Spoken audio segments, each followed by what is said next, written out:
This channel does not promote any violent, harmful, or illegal activities. All content provided by this channel is meant for an educational purpose only.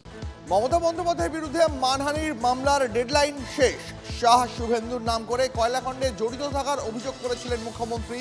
পাল্টা মুখ্যমন্ত্রীর বিরুদ্ধে 72 ঘন্টা পর মানহানির মামলার হুঁশিয়ারি দিয়েছিলেন শুভেন্দু। প্রয়োজনে সুপ্রিম কোর্টে যাওয়ার হুঁশিয়ারি দিয়েছিলেন, আর সেই ডেডলাইনই শেষ হলো।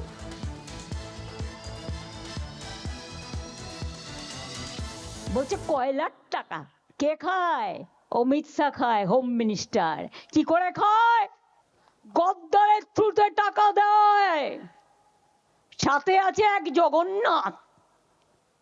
জগন্নাথ ধামের জগন্নাথ নয়, পুরীর জগন্নাথ নয়, বড় ডাকাত জগন্নাথ বিজেপির।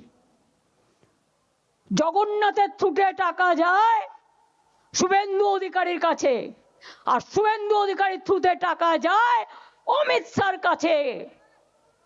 শুনুন, আপনাদের ভাগ্য ভালো এখনো যে আমি চেয়ারে আছি বলে না ওই পেন ড্রাইভ গুলো বাইরে বের করে দিই না।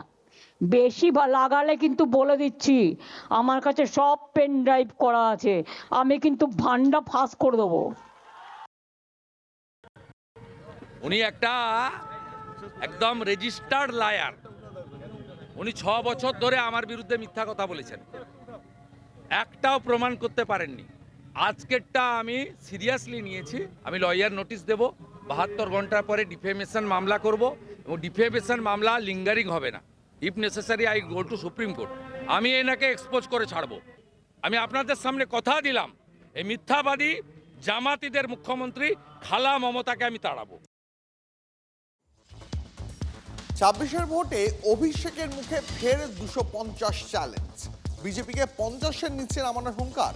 এসআইআর হোক আর এফআইআর হোক, ইডি হোক বা সিবিআই, জিতবে তৃণমূলই, দাবি অভিষেকের।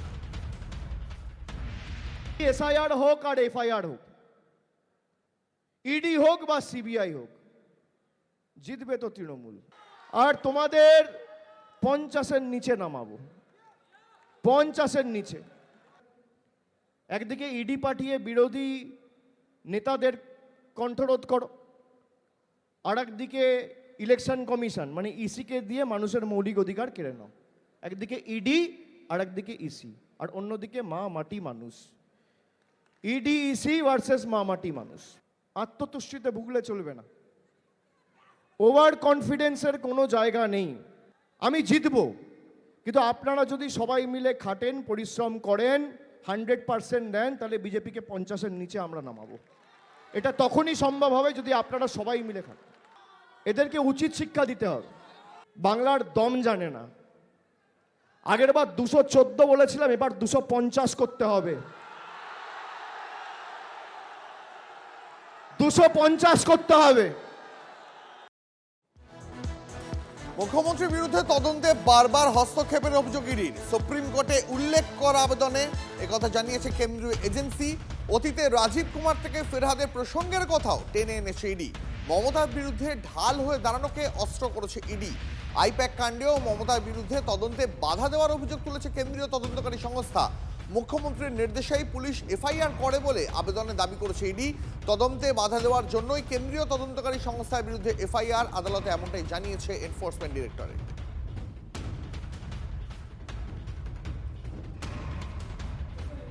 তৃণমূল কংগ্রেসের এসআইআর প্রক্রিয়া নিয়ে তৃণমূলের যে আচরণ, সেটা মানুষ অনেক কাছ থেকে প্রত্যক্ষ করেছে।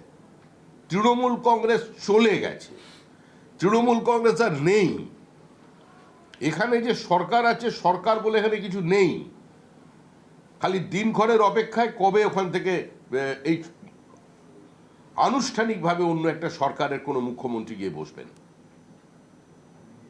একজন রাজ্যের মুখ্যমন্ত্রী, তিনি চিফ সেক্রেটারিকে সঙ্গে নিয়ে, ডিজিকে সঙ্গে নিয়ে, পুলিশকে সঙ্গে নিয়ে গিয়ে একটা সরকারি সংস্থার তদন্তের গুরুত্বপূর্ণ নথি ছিনতাই করছেন। এরপরে বাংলা এবং বাঙালির সম্পর্কে কি ধারণা হচ্ছে গোটা দেশের মানুষের?